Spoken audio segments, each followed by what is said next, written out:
Welcome to the Monetary Mixtape with Will Hoffman, founder of Hoffman Wealth Management. In this podcast, we help fellow Gen Xers simplify complex wealth issues that are important to Gen X. We do this by cutting out the mundane material and using a refreshing approach to finances in a way this skipped generation appreciates. Join us for this ride where we explore financial planning and wealth management as Will Hoffman draws from almost 20 years of experience and brings to you qualified guests to help be your latchkey to tricky monetary affairs. Hello and welcome to Monetary Mixtape with your host, Will Hoffman, where we talk about the ever-forgotten Generation X. I'm Wendy McConnell. Hi, Will. How are you today? I'm great, Wendy. How are you? I'm good. So we have a guest today, right? Yes. Yeah, we do. And it may seem like it's a departure from the norm with the topic that we're going to discuss, but if you remember back, we did a really in-depth series on college planning. We talked with the FAFSA guru, Tina, about getting your FAFSA forms ready for financial aid. We talked with Jack L.I.G about preparing your student for college and how Gen X parents can really help their kids get the best application necessary and start really at the beginning of your freshman year on looking at schools and having, the strongest application and story possible when it comes time for college to start analyzing. We talked a little bit about college savings, which is, our specialty and where we focus with our clients. And after that series, we had a lot of questions about things for college, potential college athletes. And trying to navigate the landscape of the NIL opportunities that exist. And we're going to let our guest, Justin King, get into that here in a second. But we do have Justin King from L.I.G Sports Group. And Justin has an incredible resume, not only as an athlete, but now as a professional. He was regarded as the nation's number one cornerback coming out of high school, which is a high school local to us here in the Pittsburgh area. So I've known about Justin for quite some time. I'm also a Penn State fan, which is where Justin matriculated to and had a tremendous collegiate career, so well that he was selected in the fourth round by the St. Louis Rams. And Justin, correct me if I'm wrong, but had the fastest 40 time in the combine that you participated in, right? Not that year. Actually, second. Second fastest. Yeah. Chris Johnson was one that year. He ran 4.24. So the combine record was broken the year I ran second. So okay, the year it would have been. but very fast. Had a great career with the St. Louis Rams, then the Indianapolis Colts, and finished out his career with our hometown Pittsburgh Steelers. And then he turned to the business side of sports and had a stint with the Cleveland Browns, which I don't know if we can factor in some booze there for the Cleveland Browns, but worked with the Cleveland Browns and then worked with the XFL with another local executive, Doug Whaley, in the XFL, and now is working as a NIL advisor. So welcome to the Monetary Mixtape, Justin King. Thank you so much for joining us. And I'm really looking forward to some of the discussion we're going to have, but thanks for being here, man. Well, thanks for having me. I really appreciate it. I think it's a great topic to talk about, especially gearing up your listeners for college and the nuances that are in the sports business ecosystem now. Yeah, well, and that business ecosystem really expanded recently with college athletes being able to participate in the name, image, and likeness for themselves and profit and really now become a little bit more business minded much earlier in their careers. Absolutely. Just real quick, can you talk about what NIL is and what that name, image, and likeness opportunity that exists for student athletes have? Sure. From a high level, NIL in the college athletics world stands for name, image, and likeness, where it gives college athletes, student athletes, an opportunity to earn money off of their likeness, name, image, and likeness through endorsements, selling merchandise, social media, personal appearances, coaching, or even doing training for camps and things of that nature. It's a big deal because before this past couple of years, it's in 2021, it was illegal for athletes to get paid that way. But the construct of what NIL isn't necessarily new, right? Because we saw LeBron James sign an $80 million contract with Nike back in 2003. And so that essentially is NIL, but now there's just more avenues in which the colleges were sharing the revenue, and now they're letting the players and athletes get an opportunity to monetize their likeness. Right. So now when I go to the Penn State bookstore to buy a Justin King jersey and you're in college, you would have received some of that revenue. Very small amount. If now we get into the weeds, if you want to talk about like the fanatics, and now we're getting into the vendors and know, guys owning their own name, image, and likeness, and all those nuances of what happens. But technically, yes, like the NFL, if you buy a jersey, if the school has done a deal with either fanatics or a company, a merchandise company, depending on the splits, the athletes will get some proceeds from that. And even most importantly, and now I'll be able to play with my kids. EA Sports is bringing back NCAA football now that they can share that revenue with the athletes. Well, they are. And I mean, just to give some context in that, because that's in the legal battles right now with the Brander Group actually suing EA Sports because they did a deal and did a deal with the universities that they actually had group licensing rights to. So essentially EA Sports did a deal with all the universities, and there was a group that was supposed to be an intermediary between the negotiations, and they weren't involved. So now there might be a pause on the game because there's a uproar on the value placed on players. They're only getting $500 for participating in the game, which, you know, a lot of bubbles get burst within this whole NIL system because we got to really identify true market value. A lot of times market value from branding, marketing, and NIL is completely different than the monetary value that the school might place on you from a scholarship standpoint, or even going to the professional ranks. So understanding the nuances of that and the value or the power and leverage of players having a union right now in college sports. They don't have a union. So it's a whole bunch of individuals that have to sign for $500. So that's something to check out, but hopefully we get the game coming out this year. So when it comes to student athletes and NIL, some of the areas we're going to talk about is, you know, high school athletes that are planning on playing at the next level. What things do they need to look out for or prepare themselves for, or should their parents be preparing themselves for? We're going to talk about how does NIL fit into choosing a school, or quite frankly, having a school choose you.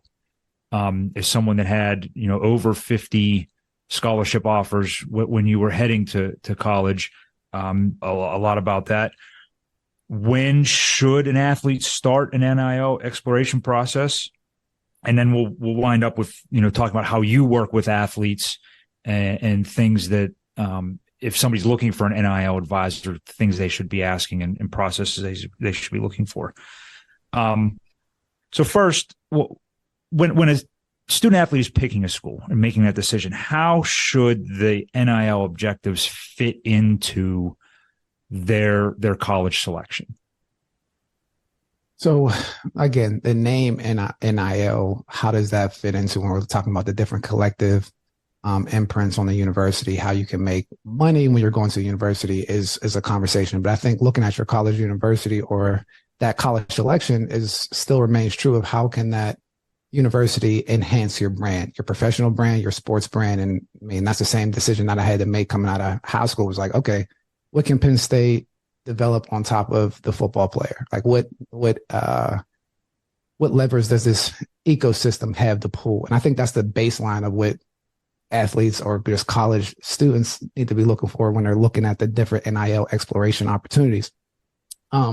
But to do a true NIL, exploration or deep dive into when that is possible, I think is when you determine that you want to make money from the sport, or that you want to have any type of monetary, receiving any monetary benefits from the school, whether it's a scholarship offer, whether it's wanting to play at a professional level. As soon as that becomes a goal of mine, the NIL slither of that pie needs to start being mapped out. Because before we get to mapping out NIL and activating NIL, we have to determine if there's any value there for the NIL. So what do we like to say at L.I.G Sports Group is name, image, and value is our focus first and foremost when it comes to high school athletes. So I understand that some people refer to me as a NIL advisor, but it's more so, I guess, a holistic business management from the whole standpoint. And in high school, it's different than in college. So we deal with athletes coming out of high school and athletes that are in college going to the pros and throughout the pros as well. And it's just the business operations look a little bit different. So for a high school athlete or a parent, first we have to determine where is the actual value, because I think once we realize what value that we're providing to the ecosystem, to the coaches, to brands, to whatever that is that we're going after, then we have to curate what that value looks like, right? And then it has to be authentically true. But when we're talking about sports, and I say value, I mean, to get to the Division I level, we're talking about the top 5-6%. So before anything, that value is established, we have to make sure that the skill level and things of that nature, that we're separating ourselves from the pack. And so that means getting into that 6% and making sure that our value is irreplaceable. So that's our step one in that exploration of NIL. So my 7-year-old saying he wants to be a professional baseball player, we should probably hold off on the NIL exploration process at this point, right? Well, not necessarily. I would ask him. No, seriously, it's fun. It's fun to say this because, like, I would say, like, I would start asking him, like, who's his favorite players, and then why? Like, why is he attracted to certain baseball players? And then he'll have his brain starting to think of, like, okay, well, why do I like De La Cruz from this play? And why do I like this player? And then we start talking about, like, okay, what are you attracted to? And I think you can start having that conversation of, like, oh, you like home run hitters, or you like flashy players, or you like this. And then it's like, okay, how is your game? If this is something that you want to do, how do we then, direct that attraction from the casual fan to the core excellence or the core specialty skill that you want to develop to attract fans to you? Like, I think that is a conversation that you can start having at 7, 8 years old. Yeah. Because it's just a concept that gets lost. And a lot of times when we think of talking to high school athletes and we say NIL, people just immediately go to, like, who's marketable, who's on social media. There's just a whole new avenue of, or how much can I make as fast as possible is, probably the biggest hurdle it's the cart before the horse. Yeah.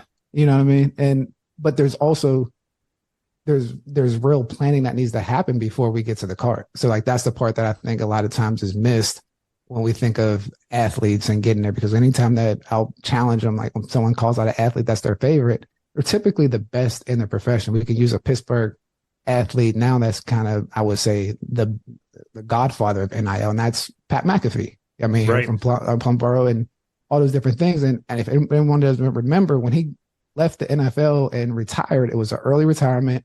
All the journalists were beating him up about, like, hey, what are you doing? You're trying to get into broadcasting? You can't do that, X, Y, and Z. But he understood the value that he brought into the ecosystem that he was bringing. And in doing that, he was able to build what he's able to build. But the one thing that I think gets lost is how good of a punter he actually was to be able to do all those things to begin with. Sure. Whether it's like having the platform for the brand, the personality to go along with it. So, like, having that authentically curated brand from Pittsburgh, I've seen it in high school, to West Virginia, to playing with him in the Colts and seeing what he's kind of grew out of his career. It's not by accident, but at the same time, I feel like a lot of casuals forget how great of a punter or his actual talent level was in the sport that he built his platform on. So you mentioned something there.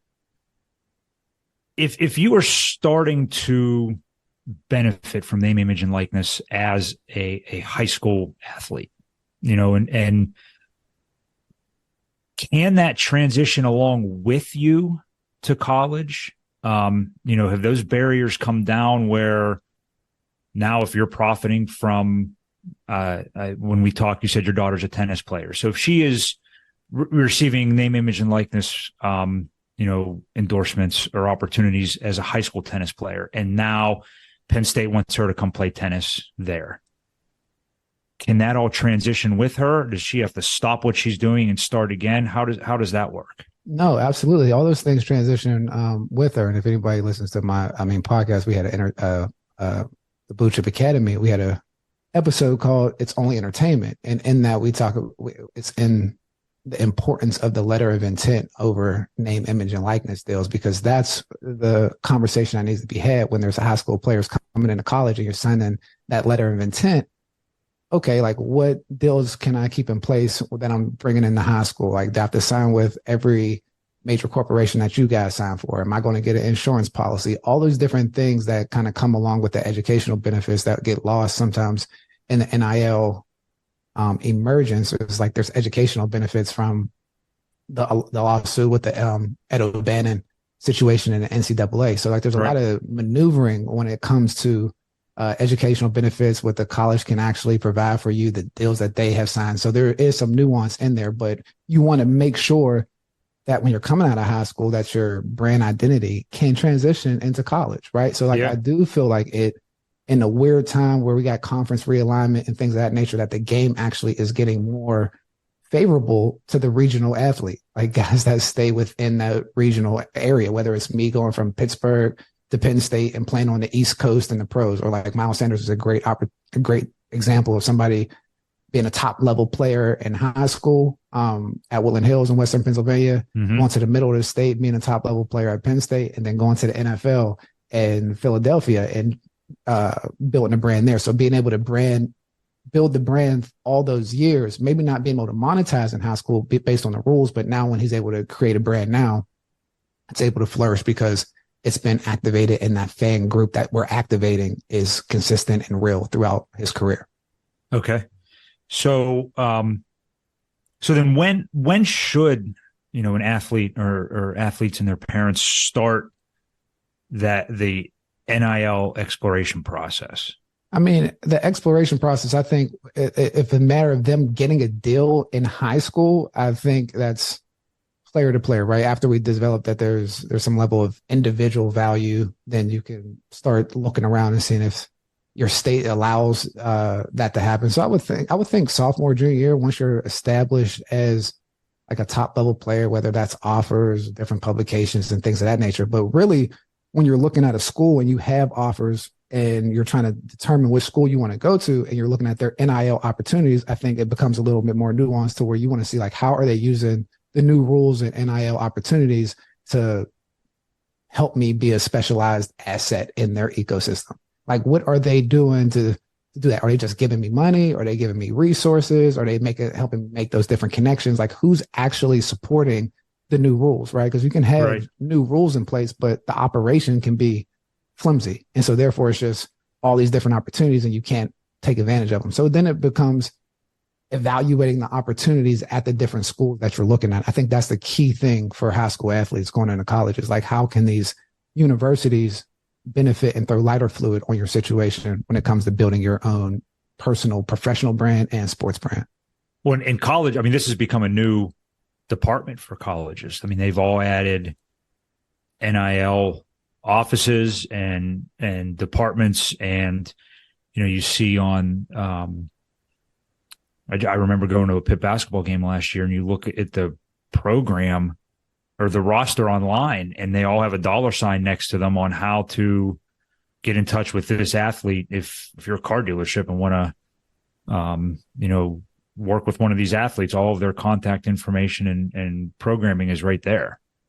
Because what you're pointing to is that we keep getting lost. That's why I say like NIL, when I say the value of what it is starting there is NIL is at the end of the day, a talent acquisition mechanism. So like, regardless of what we're talking about of who's signing deals and whatnot, like NIL in college sports is how can we use this as a tool from the university standpoint to bring in the best players and offer that guidance.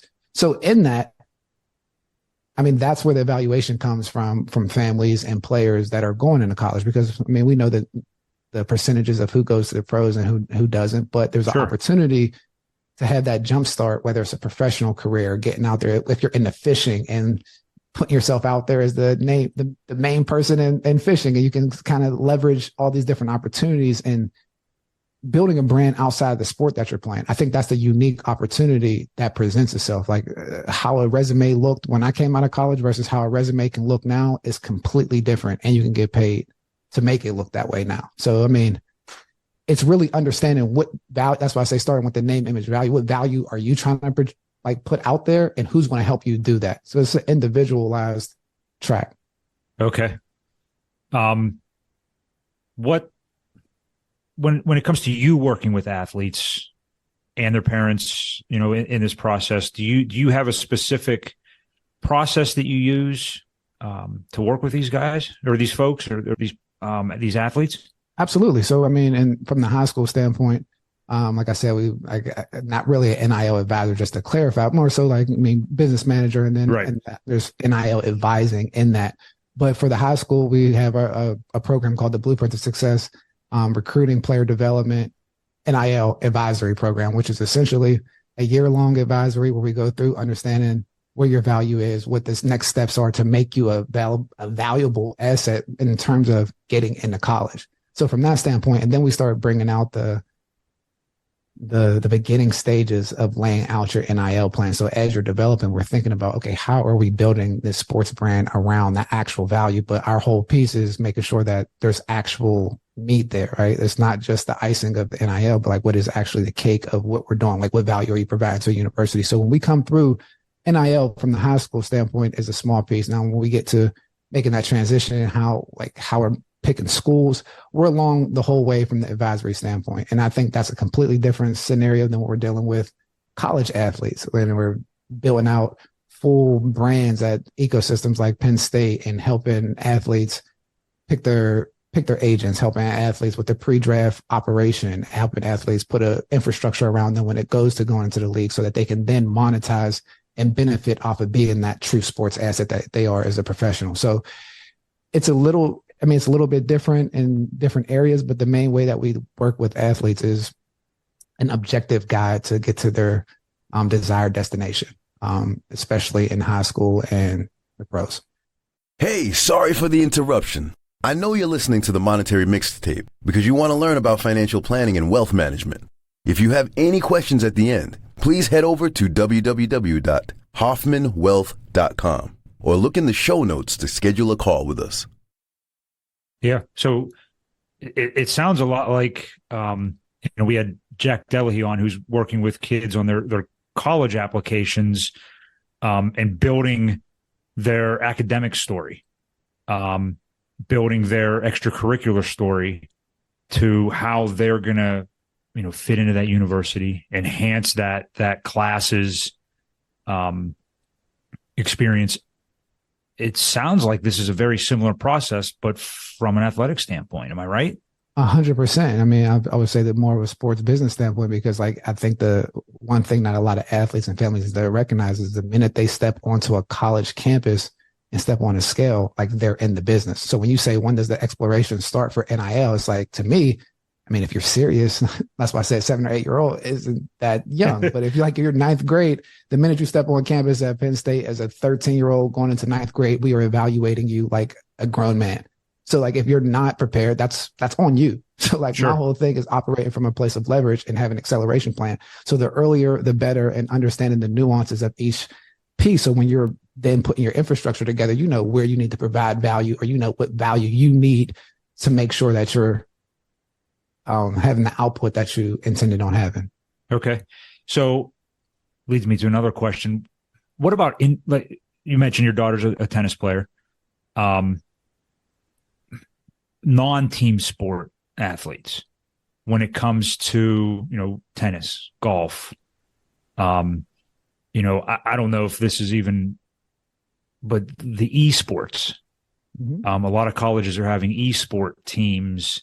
I'm going to make the assumption, and please correct me if I'm wrong, that these NIL opportunities exist for them as well. I don't know if it's the same, if it's still governed by the NCAA or what, but when it comes to an individual athlete that's not necessarily a team sport athlete, does that process start earlier? Because they may forego college. They may, when you think about a golfer, their school may not even have a golf team, so they're not really worried about anything other than junior tournaments and things.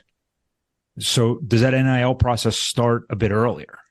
I mean, it's a great point that you bring up, because I think when it comes down to it, the hoopla around NIL and why it's such a big deal is because it's being imposed on the revenue generating sports like football and basketball. Because historically, forever, I mean, Venus and Serena, they turned pro when they were 15 years old. And I'm just getting to the point when we get down to the talent acquisition process in other sports. most people that play tennis at a high level at a young age, or soccer at a high level at a young age, there's a barrier of entry. So like, that the people that are playing are serious. So like, there's a whole different mentality of getting into the sport. If someone's playing tennis at a top level forever, a part of that is your brand. Like, you're playing to become a champion. You're playing to dare I say, go pro, like, right, or get some type of monetary value. If you're playing golf at a high level, like, I'm doing this to get sponsors, to get pro. If I'm running track, if I'm boxing, all those things, all those mechanisms are in there. Even in soccer, European soccer. I mean, I've trained when I was in Dallas. I used to train with the Arsenal junior team, and they were like 13, 14 years old, and they signed their marketing rights away at that point. And I remember being like, wow, you guys are like more professional than we are right now. And it's right, like 13, 14 years old. And then you come to the United States to train with us, getting ready for the season. But when you talk to them about their business acumen, like, they're going to academies, and I'm just like, oh, we're just far behind. So yeah, I think it becomes, it mirrors where the talent acquisition process goes, right? Like, so like, that's when you talk about in basketball, and why Adidas and Nike, like, they sponsor different basketball tournaments. That's all a matter of wrapping around the scalable asset, which is the athlete. So for an individual sport, it's the best. Like, you don't have to worry about a coach, or you don't have to worry about anything. You're telling your story from the moment you step on to the court, to the field, or whatever that is. Sometimes in football, you have a lot of different avenues. You have a head coach, or you're going to get playing time. I mean, they might not play younger guys. It's the game of football is a game to commoditize the player. So like, that's where, I mean, it just doesn't work from the business model to pay, or just if all 53 players are special, right? You have to have the quarterback, this person. So to make yourself a specialty product within a commoditized sport is a process in itself. So that's why I try to get to the understanding of, team sports, one way of doing it, but an individual sport, you can be even more aggressive, but it helps to be more aggressive because just the construct of the sport and the mentalities in the sport are actually geared that way already. Okay. Yeah. I don't know if that's a long answer to just no, it makes a lot of sense. Better. I was thinking about, because you mentioned Venus and Serena, Tiger Woods is who comes to mind. Even though he went to Stanford, I mean, Tiger Woods was going to be Tiger Woods without Stanford. He was destined for greatness from the time he went on the Ed Sullivan show at 3 years old. So he was if this environment would have existed then, does he still go to Stanford? Does he turn pro? Does he have a Nike contract when he goes into Stanford instead of, waiting until he turned pro? I mean, I think golfers could have still turned pro back then. I think there's still a level of using college again as your developmental stage, right? Because like, at the end of the day, like, I would tell athletes in high school, and you see the rankings coming out and NIL evaluations, at the end of the day, you want to be the best athlete you want to be at 21, 22 years old, not at 15, not at 16, regardless of operating and craft and leverage, you want to be the best at 21. So I can see the way that Earl Woods went through everything with Tiger. It's like, okay, we're going to college to compete in these different areas, get like that level. And then once you see that we can do it, boom, you hear it from like a Ben Shelton in the tennis rounds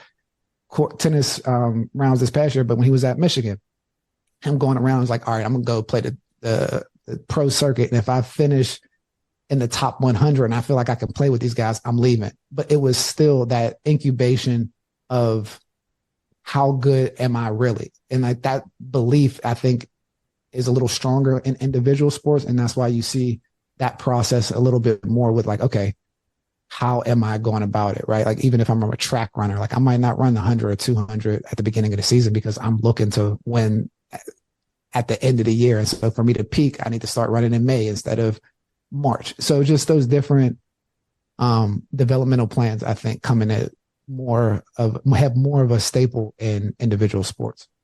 Okay. We're starting to wind down here because there's a lot of things I could talk about here that I don't know are relevant to our listeners. I'm genuinely curious about, and when the NIL barrier started coming down, and I was encouraged because I don't want to ever see anybody's potential not maximized. I want to see them, whether it's financial, whether it's sports, it doesn't matter. So I was happy to see this. What's your outlook, especially when it comes to college sports. Was this a benefit? Was this helpful? Is this, good for the overall game? Is this good for the NCAA, especially because for the longest time, their motto was most of us go pro in something other than sports. So being able to maximize your earning potential, maybe while you're in college before you leave Penn State went into Penn State as a football player and you leave as an accountant or an engineer. How has this been for the overall environment of sports?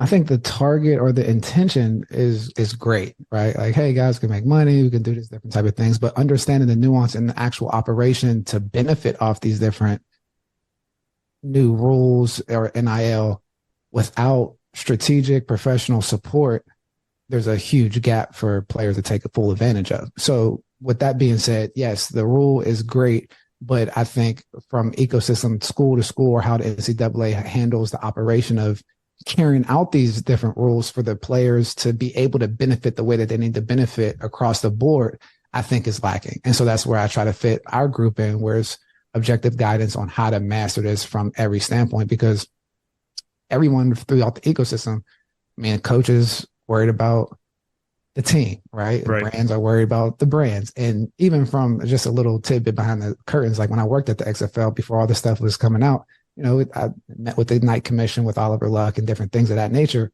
And the one thing that the schools are trying to protect or like how much they can help build the brands of the players. So it's like, yeah, go out and get a deal if you can, get a deal if you want to. But like, if the school's not going to provide their power and the power of their ecosystem to leverage that and build the brand of the individual athletes, I feel like it's a huge missed opportunity. So there's a way of doing it, but the schools that really dive in and provide those professional services so that players can truly take advantage of the NIL opportunity, I think is where the sweet spot is.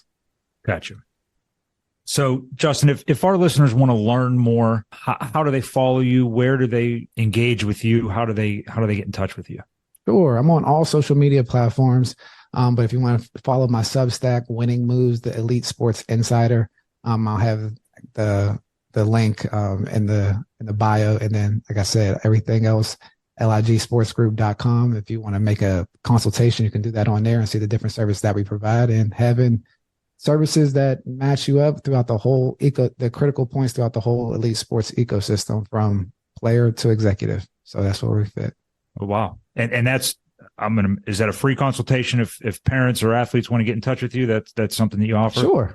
Awesome. It's a free consultation, 15 minutes. You go in there, you just book a consultation, see where you're at in the ecosystem and provide some guidance to your desired destination. And like I said, it's more full service business management.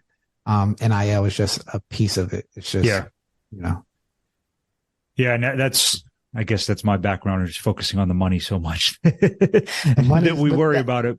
But that's the thing. NIL is like a slither of the money. The money's around that pie of NIL. So that's where I'm just like, let's not lose track of where the money is, because $200,000 scholarship is pretty important. Yes. Well, and nothing to sneeze at. You're right. And like I mentioned, most folks, look at yourself. You spent time in the pros, but your profession now is something well beyond sports and well beyond football. So having, that education is very, very important.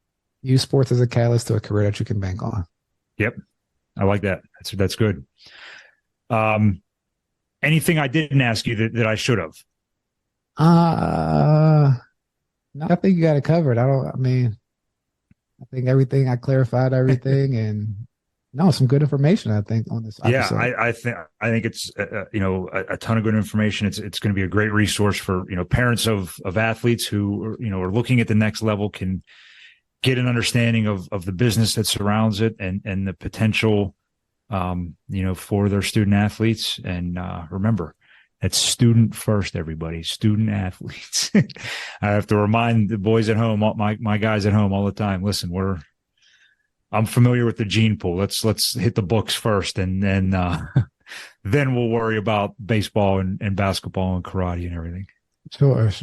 And I'll jump in and say, I like to get guys or ladies and gentlemen like excited about like the sports business. Like I talk to a young kid, like, hey, I want to get into business. Like, oh, you're in this crazy business right now. So like learn the Yeah. sports business, if you're into marketing, if you're into branding, if you want to be a lawyer, if you want to be in the medical profession, like there's something for you in here if you're going to be participating and making your parents drive you all around to different camps and tournaments and spending all the money. You might as well get that front row view. Yeah, learn it too. Now. Yeah, it's all in education, man. Well, thank you very much, Justin. If you want to reach out or get in touch with me, chat me up on LinkedIn. Listed just on there is Will Hoffman IAF. Our website, hoffmanwealth.com, is always a great place to reach us. You can book a free discovery call there if you have any questions, or if there's anything we can help with. Wendy, you want to take us home? All right. Thank you, Justin. And thank you, Will. And thank you for joining us today on Monetary Mixtape. Please like, follow, and share with your friends. Until next time, I'm Wendy McConnell.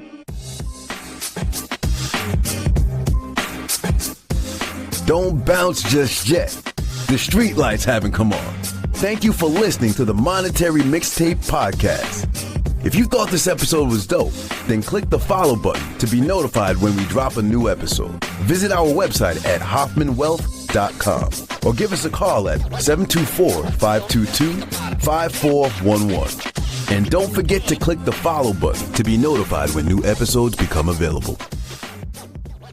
The information covered and posted represents the views and opinions of the guest and does not necessarily represent the views or opinions of Hoffman Wealth Management. The content has been made available for informational and educational purposes only. The content is not intended to be a substitute for professional investing advice. Always seek the advice of your financial advisor or other qualified financial service providers with any questions you may have regarding your investment planning. Securities offered through LPL Financial, member FINRA SIPC. Investment advice offered through Private Advisor Group, a registered investment advisor. Private Advisor Group and Hoffman Wealth Management are separate entities from LPL Financial. All performance referenced is historical and is no guarantee of future results. All indices are unmanaged and may not be invested into directly.